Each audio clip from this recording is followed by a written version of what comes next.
A lot happened this year. I'm back in Japan for the winter ski guiding season, and it's staggering to think back to a year ago when I arrived and all that would transpire between now and then. There are so many threads I could follow. In almost every way, this year was too much. My due date for when I would have given birth to my first child was last week. The process of losing him began on Mother's Day several months ago. I came to the realization 2 months later that I needed to part ways with the man I thought would be my life partner. And not even a month after that, my truck was stolen at the end of a road trip with all of my important life things in it, never to be returned to me again. A fully shocking reset on all fronts. But the death portal of this summer was also a birth canal. I don't know if I can say I'm out of it, but I can look back over the last few months and see a lot of beauty and breakthroughs within the carnage. The side of me that holds space for my creativity, structures my life, is the vessel for the wild, swirling storm of chaos that I'm often scared to fully give into. Well, it received several life-altering initiations. And while there were physical experiences that went along with all of these, some of which I already mentioned, the true significance is found in the internal shifts. Through the process of losing my pregnancy and reviewing my life to that point, my unborn child showed me how and where I was still outsourcing my power and looking for answers outside of myself. A lesson and insight excruciatingly earned, but priceless nonetheless. I joined the DAC in the days following my miscarriage to help me finish the colossal amount of painting I needed to do in preparation for my visionary art and music exhibition the following month. And the event went beautifully.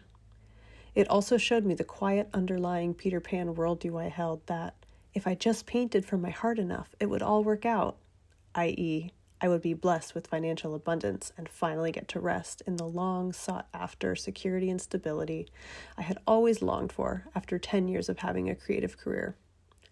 I was finally able to let this shatter, stand up again, and face the reality that I need to have a more sound strategy in how I approach supporting myself, diversifying how I make money, and take this pressure as the impetus to develop other aspects of my Dharma that I had been avoiding because I don't like engaging much with the digital world.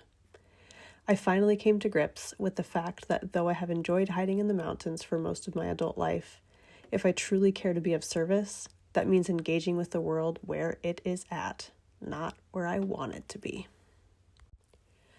So I wandered out of the woods and joined many of you around the campfire of the DAC in devotion to life, service, and showing up.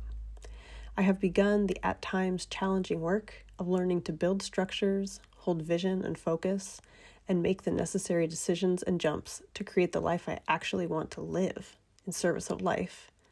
And that's hard work, but I see and honor the through line of where it will lead. Earlier this month, I gave my first online workshop on working with unseen beliefs, born out of my life story to this point, and the ongoing work around the subconscious, beliefs, and dogma.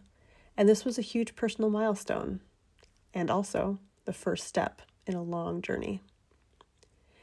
This year, dreamwork has emerged as a vital connection to my soul, and I began to deeply connect with my animus. I continue to be delighted and astounded by the richness and direction found there. Dreams and ideas of how to bring this practice forward are beginning to percolate. I've had the craziest dreams this week. Almost every significant shadowy face of my animus from this year has made an appearance this week in dream time. And I continue to surprise myself that each time I have romantically engaged with him. Things continue to shift and move, and I feel that again, I am in a birth canal, but I don't know where or who will emerge. And today, I greet the mountain I spent days and hours with at the beginning of this year. Raiden Yama, which means the mountain where thunder and lightning hit.